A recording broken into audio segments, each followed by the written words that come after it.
Actually, that's funny that you mentioned that because there's actually a prince out there that wants to give me a whole bunch of money. I just have to.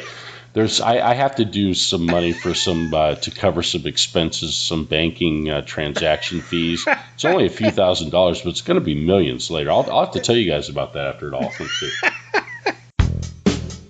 You're listening to the Goblin Goldcast with Dex and Mac. I got mouths to feed, so let's get this thing started. Time is money, friend. Good morning, good afternoon, or good evening, Azeroth. You're listening to the Goblin Goldcast, your guide to making gold in World of Warcraft. This is episode 27. I'm your host, Dex, coming to you from Napa, California. With me on Skype is the man who used to be indecisive, but now he's not so sure, my co-host Mac from Anchorage, Alaska. How you doing, Mac? I'm doing pretty good. Are you sure? You could do yeah, I think so. Nice to see you could do that on the second take. Oh, no, I do everything on the first take. I'll fix that in post. So, for those of you that don't know, I never botch the beginning of the podcast. I never trip over my words. We never have to do 15 takes.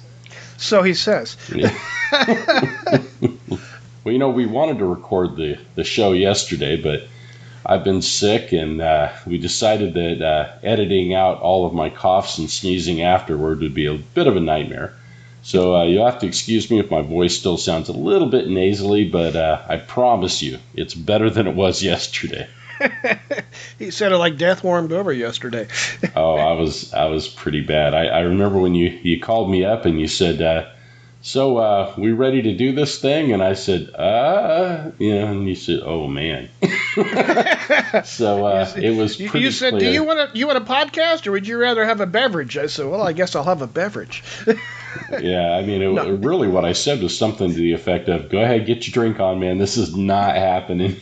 And so for those of you that don't know, it's very important for Mac to find out if we are actually recording on the particular night, because he does not partake before. We had a bad experience, okay? So. Not podcasting.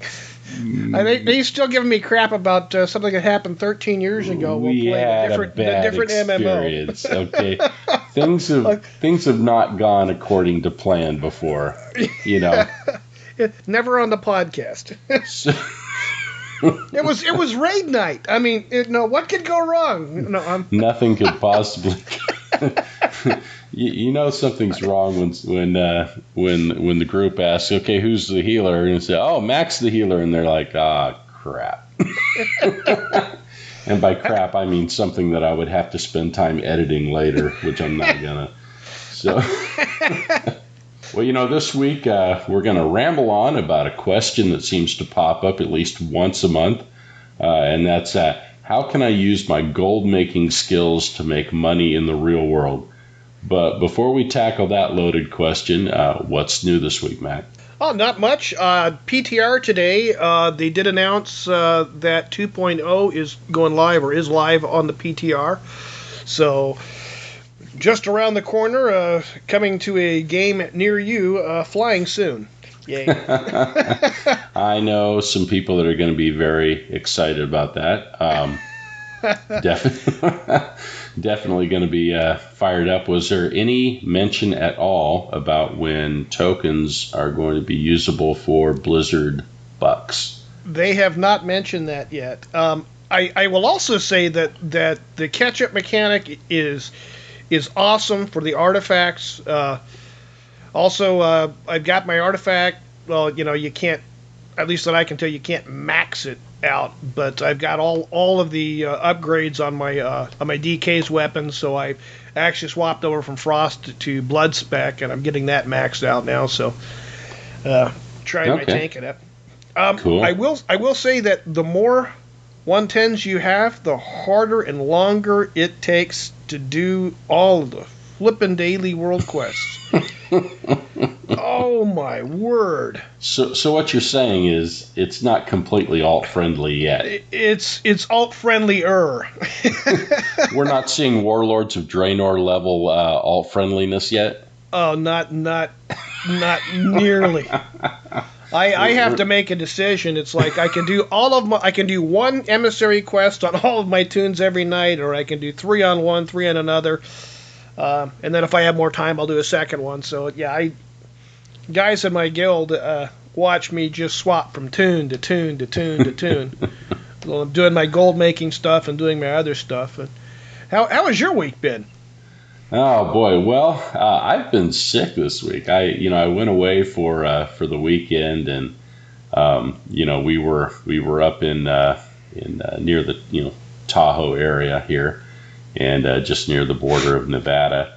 And I always seem to have some problems when I go up there. The weather kind of kicks my butt there, and strangely enough, I didn't really have a problem getting sick from the weather when I lived in Alaska, but it seems like every time I go, up there in the snow around Tahoe, I have a problem. And my 9-year-old does not understand the rules of snowball fight warfare. You see, when your father steps into the snow and ends up to his crotch and can't move, I was thinking a different type of snowball. Oh, it's not right to sneak behind Dad and put ice down his neck. That's not cool.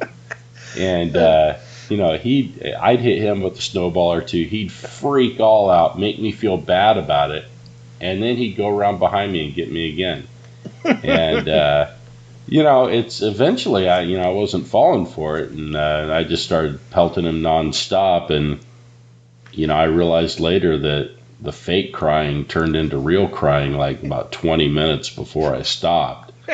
It's one of those life lessons for him and for me at the same time, I guess. We're learning together. But as a result, I got pretty sick from getting ice down my neck and everything. And so I'm still recovering, as I'm sure most of you can tell. When the kids are in school, they also, bring all those little germs home. So I get sick a lot less that the kids are out of the house. It's always when one of the grandkids comes over sick that I always end up catching something. I was just going to say that. You got them out of the house, sure, but they've gone and made little rugrats of their own that they've sent over there to get you sick now. So, I mean, you've got it. You've got it multiplied a little bit. You had 2 kids, and now you got 7 grandkids that are all getting you sick now? 7 grandkids, yeah. That's the ones that go to school, because they bring back, they're in class with, 30, 40 other little rugrats that are carrying germs from all over town. So, anyways. Just want to add this. Nobody's calling me Grandpa yet. Just saying. Just wanted to point that out. I'm not Grandpa yet. Your son's been kinder to you than you were to your parents. Well, my son likes me more than your daughters like you. Oh, okay, that's it. Hey, we've talked. I know this to be fact. So. Anyway, so yeah, I've been spending a lot of time kind of under the weather. So anyway, do we have any letters or anything of concern that you wanted to cover? Well, we've got some letters. Before I go into that letter, I want to thank everyone for not calling me out last week on Twitter or Facebook. You asked me a question in the middle of the podcast but we were talking about a letter with somebody who was doing an enchanting shuffle, and he said it right in the letter. And you asked me, was it about 2 or 3 minutes, 4 minutes later, is this an enchanting shuffle? And I said no, and I can't remember my exact words, but apparently I have the memory of a goldfish and couldn't remember that I had just said that. But it isn't just that bad. I had it right in front of my face when you asked me, and it was just like, nope, I can read the paragraph down below it, but I'll miss over the part that. Anyways, I talked about this disenchanting. Well, reading comprehension, it's kind of essential.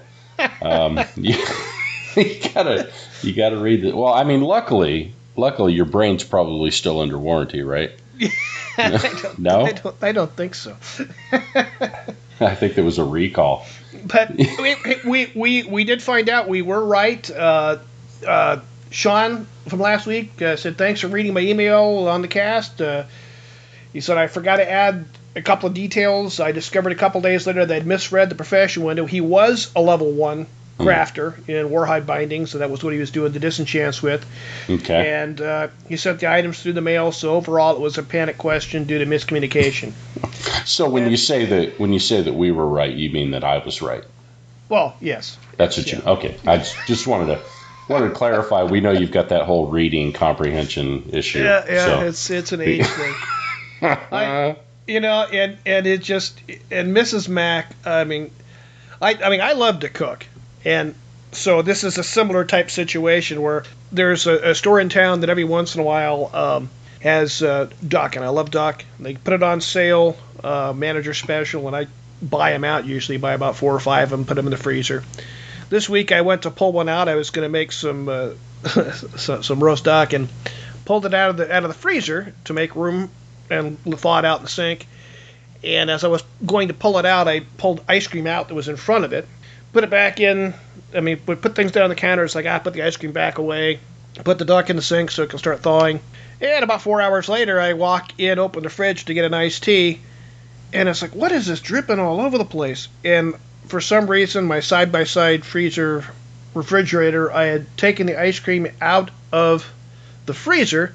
When I laid it on the counter, when I went to put it back in, I threw it in the fridge instead of the freezer. So it's not only my reading that's going, it's just, Okay, the one with the little door is the freezer, and it's a side by side. They're the exact. One just opens up to the left. Oh, okay. So it's a left-right thing that you're not. I knew a guy just like you that I used to work with way back when I was younger, and I worked on the docks.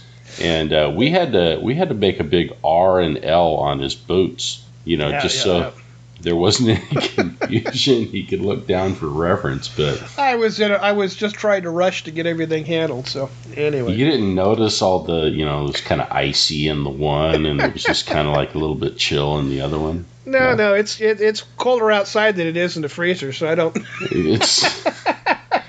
It's real easy, man. It's real easy. You open one and you go, Seattle, and you open the other one and you say, Fairbanks. Yeah. It's simple, man. It's Seattle on the left. It's Fairbanks on the right. That's all you got to remember, right? No. Right is Seattle. Left is Fairbanks. Well, why did you do that? Right is the fridge. To the left is. Anyways.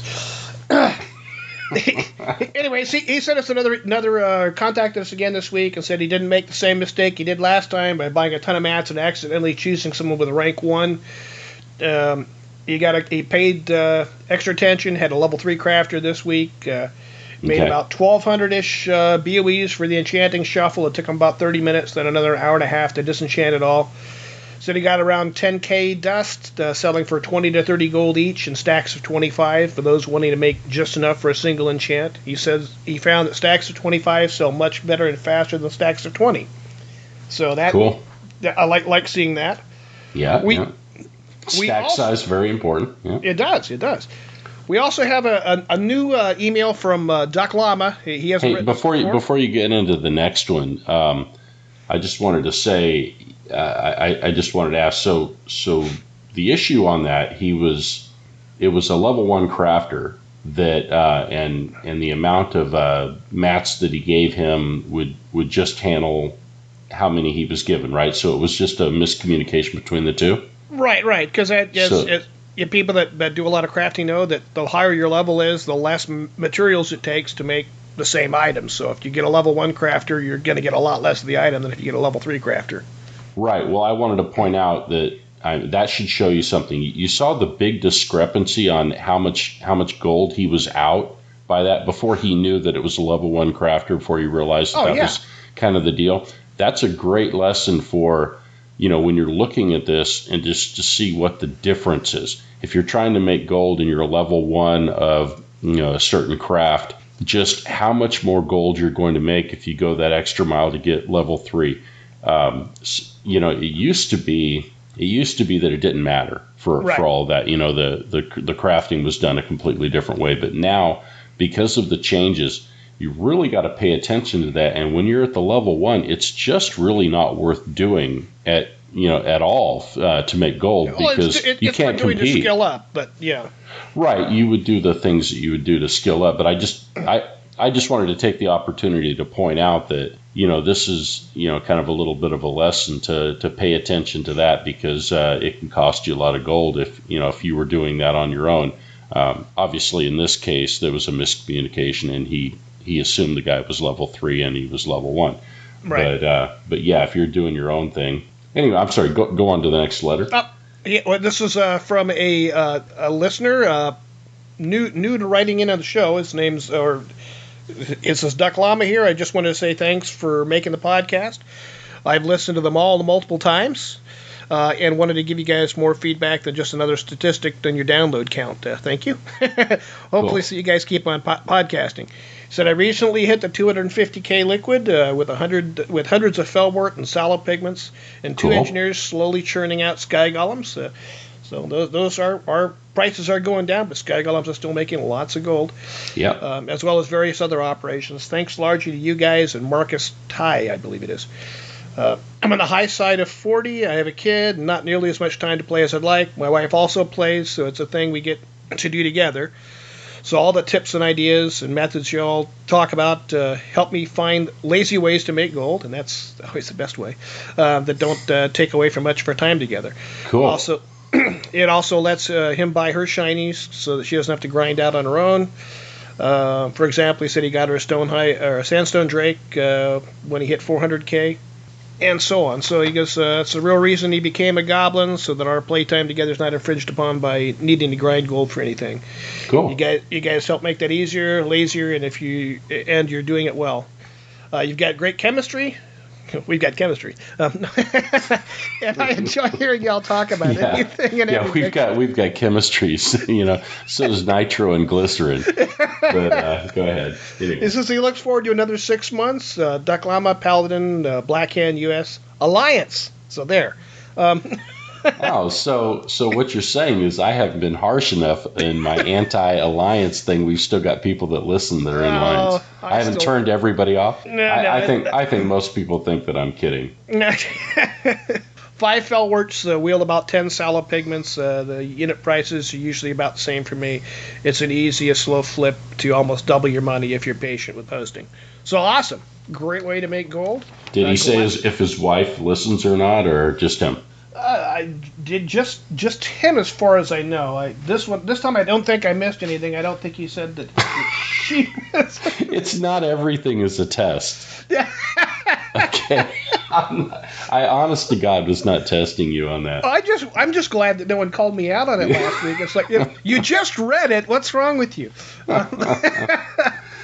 Oh boy. Sometimes Mrs. Mack just looks at me and shakes her head, and then looks up and goes, "Why me?" I was going to say, if his wife listens, she'd probably say something to the effect of, "Hey, that's great. You're learning those gold making tips. All of the other bad habits that they put on display every week, stay far away." Yes. Yeah. Well, if you were like that, I would kill you. No. Mrs. Mack today she's playing with some friends. She took her tune out to Suramar. That very first quest you get in Suramar, when you're usually too low level to go in there, and you go swim in the water, find the item. It's the one that ends up sending you to the Exodar eventually. Yeah. Hey, speaking of wives, I did notice when I went to check my Cafe Press stuff. I did notice that your wife bought a couple of coffee cups. Yes. Do me a favor and let me know when the Goblin Goldcast coffee mugs come in. I want to see a picture. I will be posting them on Facebook, and I'll probably be posting on Twitter. Okay. All right. Got to see that. Tell your wife thanks for the support. I'm not like we get that kind of support out of you, but I thank her for the support, because I know it's all her. Yeah. Usually is, but yeah. But anyways, yeah. No, she likes. She plays around the Alliance side. I play more often on the Horde side. I do have Alliance tunes, and she likes playing with me time to time. But she's downstairs. I'm upstairs on the computer, because if I was right there, I would be always trying to run over to her computer to help her out. which frustrates her. It's like, I haven't figured that out. I haven't figured out how to make my wife stay upstairs while I'm downstairs. My office is downstairs, but she comes into my domain all the time. I have to put a little sign on the outside of my door, like there is right now, that says recording, which she makes fun of that, by the way, right? Like that I'm a radio station with a recording sign that lights up, that's turned on. Only mine is like, it's a piece of binder paper, lined binder paper that I've written with a magic marker that says recording, and I put some. You've got high tech. I attach it to the door with packing tape, and she says, "Really, you have to put this up there every time? I know what time you record, but yet she still turns the TV on, when I'm recording. But she knows, right? But she says, you just do that to feel special, and I did point out that I wouldn't have to do that if she would, make me feel special. So, sorry, our rating. I'm not going to go there. You're not feeling special enough today. Huh? I should not start drinking whiskey before cough syrup. I should not start drinking cough syrup before we start recording. I'm not officially on meds, but I'm going to call this my little glass that I have over here. I'm going to call this my meds. Your tonic, yeah. Anything else on letters or anything that we need to cover before I ramble too far? Well, just the one thing is this is something that we actually had several people last week ask questions about tokens and how they're used, and that's something that does get a little confusing. When I first started answering a question last week, I said, you have bought a lot more tokens than me. You use them a lot more than I do. And so he asked a question. I said, let me double check with Dex. I think it's this way, but let me double check to give you an answer back. And then I checked with you, and you reminded me, and I was like, oh yeah, I was mixing up this game and another game. Yeah, for the people that don't know, it was the question that you're referring to about buying tokens and then waiting for them to go up in value and then putting them on the auction house. And when you asked me, I said, nope, it's a one-time purchase. You purchase them, you use them. It's as simple as that.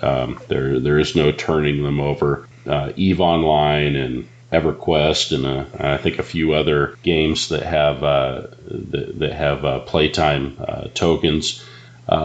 You can actually play the market on those and use it as a source to make in-game currency. But Blizzard does not have that sort of capability built into the tokens, unfortunately. Hint, hint, Blizzard, get on the ball, do this. Make me the first multi-billionaire in WoW. Thanks. Because if you do that, I'm telling you right now, if you make tokens resellable, I'm going to play the hell out of that market, and that's going to be like my favorite way to make gold. Blizzard is the one who sets the prices on the tokens, and you can either buy a token for gold for what the current rate is that they've set it for, or you can buy the token for game time. And there was another person that sent us in was asking a question about the recruiter friend and using the tokens for the recruiter friend, and he was buying them with gold, and someone had told them, no, you can't use because you're buying it with gold. Blizzard isn't getting any money out of it, so you can't use those for the recruiter friend mounts, and that's incorrect. Right. The token that you're buying from for game time was already purchased from somebody to get gold in the game. Right. And you're buying the token. Blizzard's gotten their money for that token, even if you're just using in-game gold to purchase that token. Yeah. And then I found a blue post that said exactly what I just said. Should we identify who this was? No. They know who they are, and they'll mention it this week probably. I wanted to. No, I just. No, not in a negative way. Absolutely. No. This is somebody we actually personally like. I didn't mean in a negative way. No. Anyways, it's congratulations. Well, there's a reason why I wanted to bring it up. He's going to win his bet. Oh, he's going to absolutely win his bet. And the reason why I wanted to mention it is he mentioned our podcast. Oh yeah, I want his yeah. podcast, All right, and I want to reciprocate. all right, yeah. Well, and thanks Constrax then from Control Alt WoW. Right, So. and he's a great guy, and he's very supportive of us, and want to kind of return the favor. But I have to say something to you. I know you're listening right now, and so I have to say this. As I was listening to your last podcast, and you gave us the shout out, and I really appreciate that. I wanted to call you before you took an action that you were about to. You'd already done it. It was too late. You started a second account, and you made I believe you made a trial account. You did a recruit a friend where you recruited yourself, and awesome to do that. Make a lot of gold doing that. But then when you bought the game, you bought it for the $20.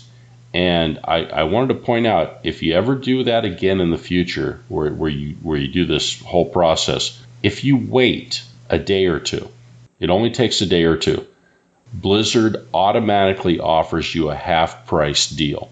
You never have to pay more than $10 for the battle chest. They will offer you a $9.99 deal on the battle chest. As a matter of course, they always do it. I mean, I've usually stocked up, like I still have a bunch of them when they were $5. I usually stock up on a bunch of them. I know I can always just, give them to a friend or sell them to somebody else if I don't want them later. But just a little tip there. Save a little bit of real money, since we're talking about real world money in today's topic. And speaking of which, do we have anything else before we go into that? Nope, that's it. And again, enjoyed the information last week, and we'll listen to Control Alt WoW again this week. Yep, absolutely. And so this week's topic is using gold making skills to build real world wealth. And it's certainly out of the normal range of topics for us, but we kind of thought it would be fun to do. When we got into this, Dex and I basically used real world techniques in World of Warcraft to make gold there instead of money. But anyways, go ahead. Right. I mean, that's a good point. Our start in this was taking skills from the real world and applying them to games. So kind of had to do this topic because the background that we have is starting in the opposite direction, which is kind of funny.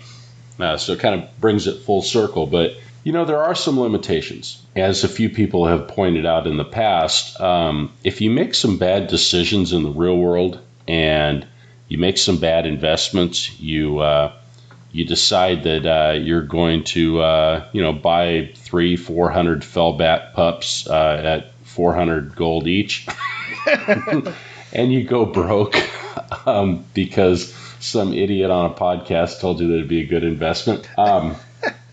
Okay, it's still going to be a good investment. You're just going to have to be patient. But anyway, if you go broke in the real world, yeah. Well, you had a lower entry point than I did into the market, but if you run out of money, you can't just go to the closest local town and slaughter all of the residents and pick their pockets for any cash they might have in their wallet. I mean, you can do it. It's frowned upon. you might be spending a little bit of time at Folsom afterwards. I'm just saying. But getting to know some of the residents over there. So yeah, sure. There are some limitations, and the biggest limitation is the cost of failure is much higher. The risk is much higher, and being risk averse, in my opinion, is the biggest limiting factor in making real world money. And I'm not saying that to say that that's a bad thing. Being risk averse is really a good thing. If you're 70 years old and you take your life savings and invest it in some fly-by-night thing that doesn't pan out, that's pretty bad. You've just wasted your whole retirement. If you're 20 years old, some prince over in South Africa sends you an email saying that he's got a way to give you millions of dollars if you. Yeah. Actually, that's funny that you mentioned that, because there's actually a prince out there that wants to give me a whole bunch of money. I just have to I have to do some money for some to cover some expenses, some banking transaction fees. It's only a few $1,000s, but it's going to be millions later. I'll have to tell you guys about that after it all. But but unfortunately, I've got problems with the IRS because now they're calling this in. They want to arrest me. IRS is coming to arrest me and put me in jail because of not paying taxes, and I need to go and get some iTunes gift cards and send them to them, or I'll go to jail, something like that. So I've heard that's a scam, but I'm just really not sure. Anyway, so yeah, you've got, like I said before, you've got some limitations certainly, and being risk averse is kind of a good thing. If you're 20 years old, okay, you can take some chances. If you're 70, not so much. So you've got some little things to worry about there.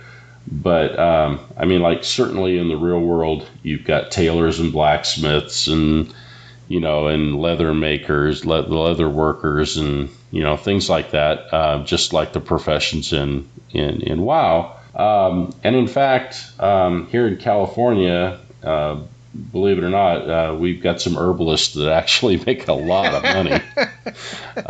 So yeah, there are some ways to use professions. And maybe they could have some leather crafters make up some bags since the plastic's no longer legal out there. So we've got. I don't think anybody wants to, as their first choice, be a miner.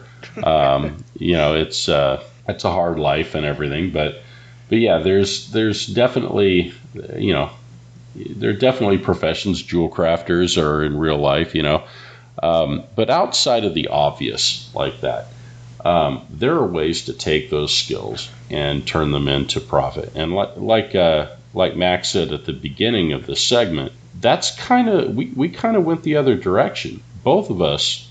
Most of our lives we've spent as salespeople, and we've been salespeople for so long. We were salespeople back when they were called salesmen. Yeah. I'm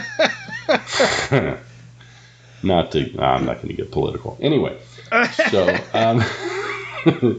but yeah, when salesman wasn't a bad word, I was a salesman. And, that's why I approach things a certain way. That's why Mac approaches things a certain way. When we see a market, we don't just jump in and make a guess.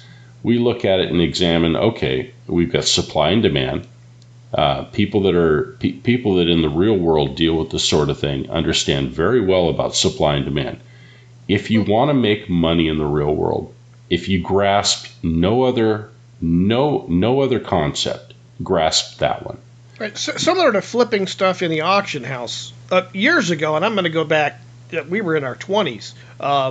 Dex came up to Alaska and spent a year and a half up here. And one of the times he was up here, we just happened to be walking through a mall through one of the pet stores. Dex and I are both, we like herpetology. We like reptiles.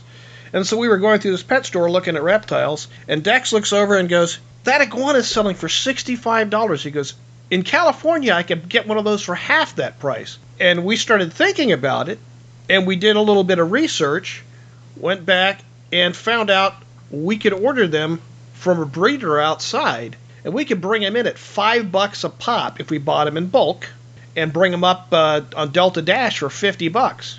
Mm-hmm. And our price per iguana, including the Delta Dash, when we were buying them in lots of 50, were $6 a pop. Yep. And we were able to sell them out of the newspaper. We started off the first time in a little smaller batch, then we started bringing them up 50 a lot.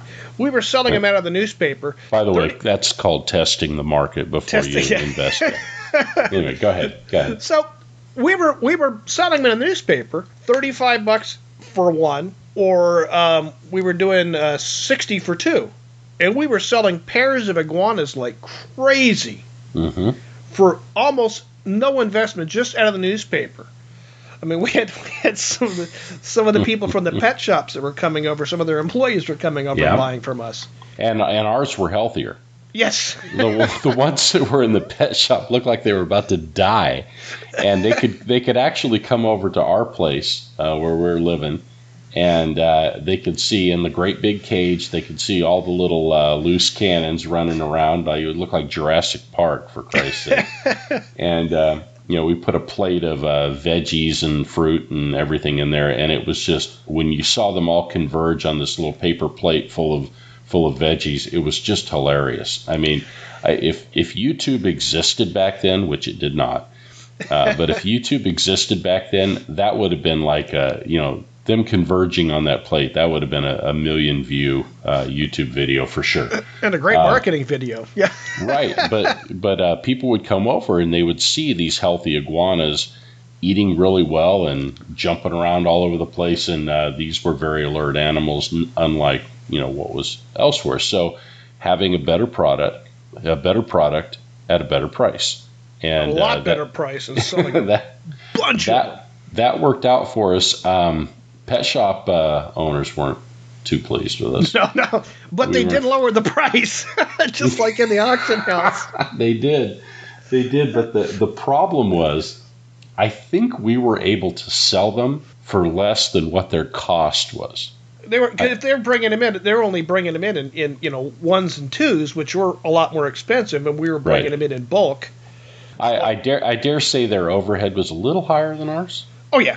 Yeah. At the Diamond Mall up there, which by the way, Diamond spelled incorrectly, which still bugs me. I know there are some people in Anchorage that listen, and I'm sorry, you guys spelled the name of your mall wrong. It was named after a person. I know. I'm playing. I just wanted them to scream at their iPhones, But people do things like that all the time. They find things that are for sale one place and are able to get real lucrative selling it another place. You were talking about Craigslist. Yeah, and that's something that I'm playing around a little bit with right now. Actually, is with Craigslist. Everybody knows Craigslist. Well, Craigslist is a local thing. So you will see you'll see deals on Craigslist in your local area a lot of times for things that are again with the supply and demand, where there is a larger supply than the demand in your local area. And people that sell on Craigslist need a fast sale where people on eBay are more, they're kind of squeezing out every dollar a little bit more.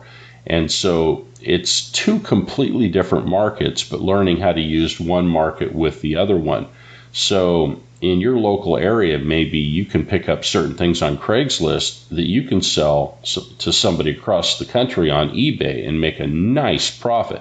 And learning those markets and learning the supply and demand, as I said, if you learn nothing else, learn about supply and demand, learn how that works, and you will never again be surprised by a price drop or a price increase.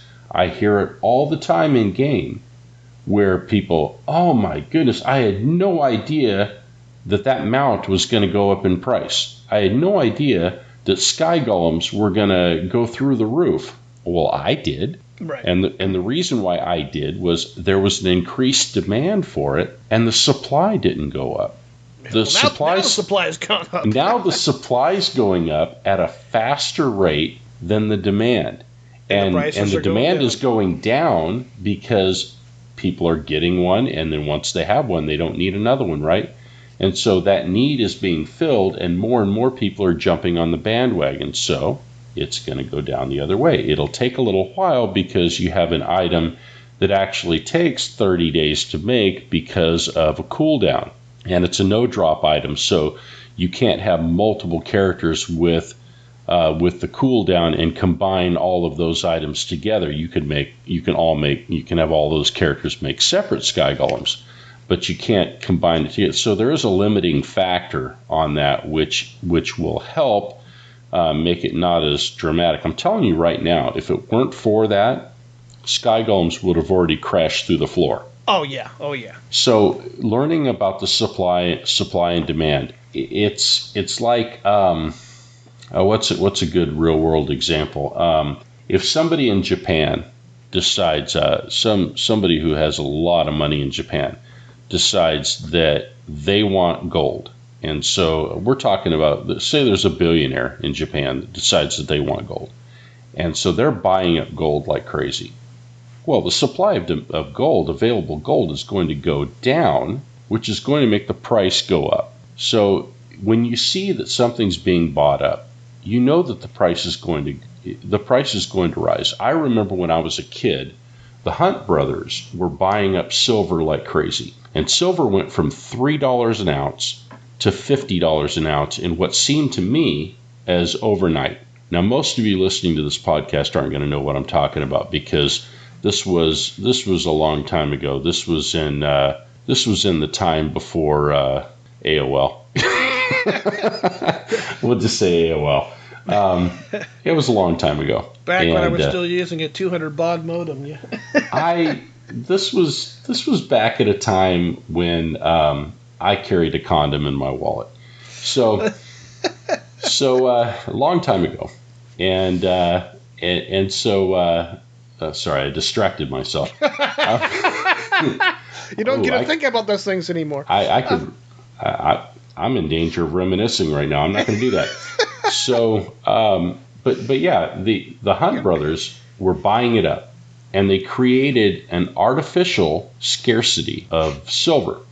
Now, silver, there's a rule of thumb between silver and gold, and I'm trying to remember what it is now, but I believe it is, I want to say 20 times. I want to say that the normal level for price of silver versus gold is that gold should be 20 times the price of silver. That might be wrong, but it is that there's a multiplier that is considered a level playing field.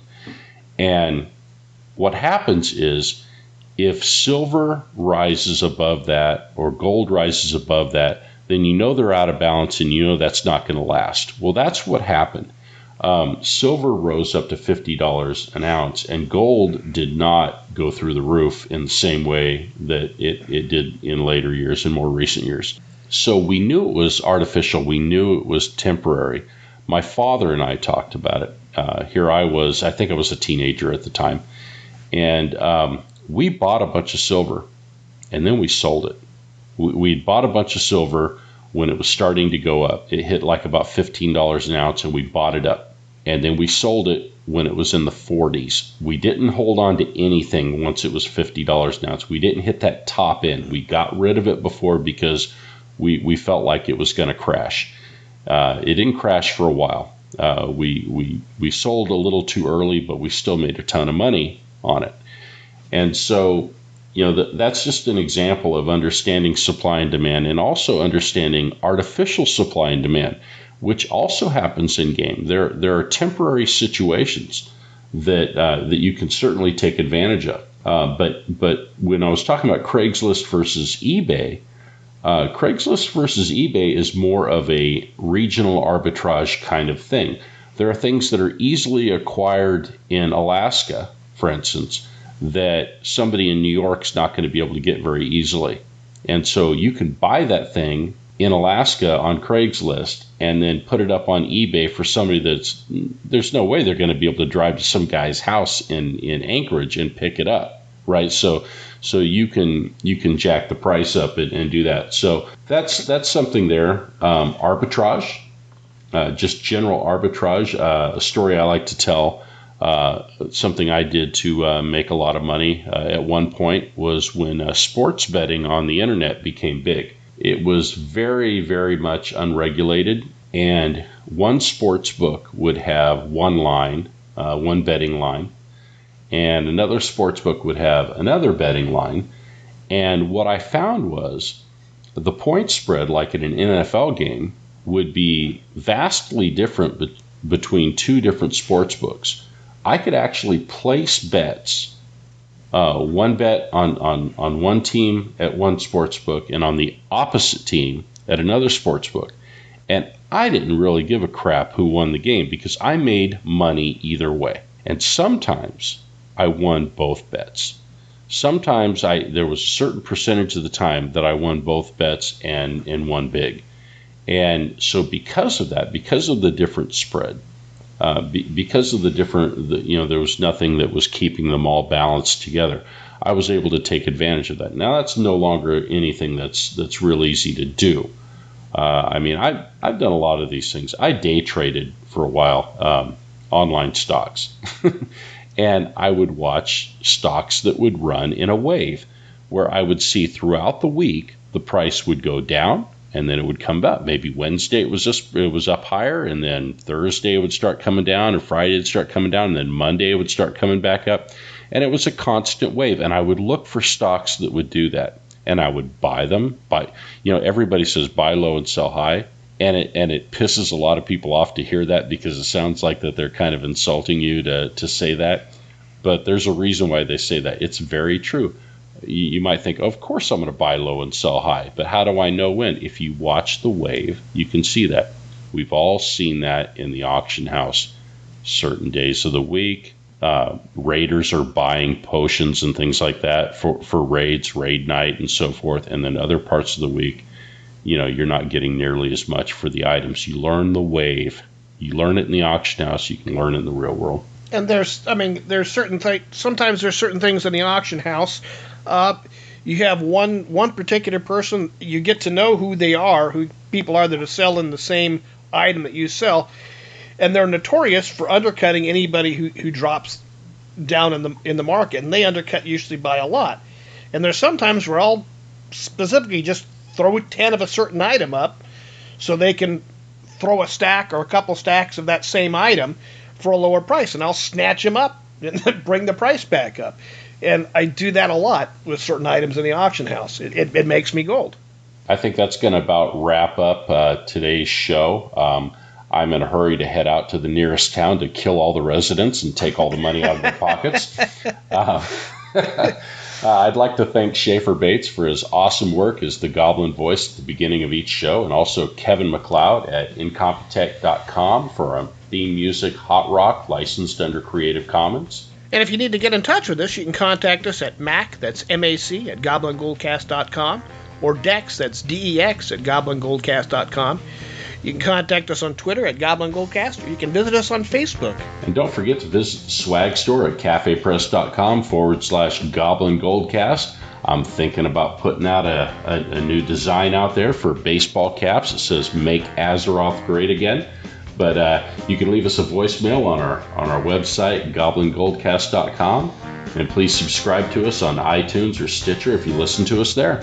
Also, you can see us on thenerdmentality.com. We're there weekly, and we'll see you next week. Now go make some gold.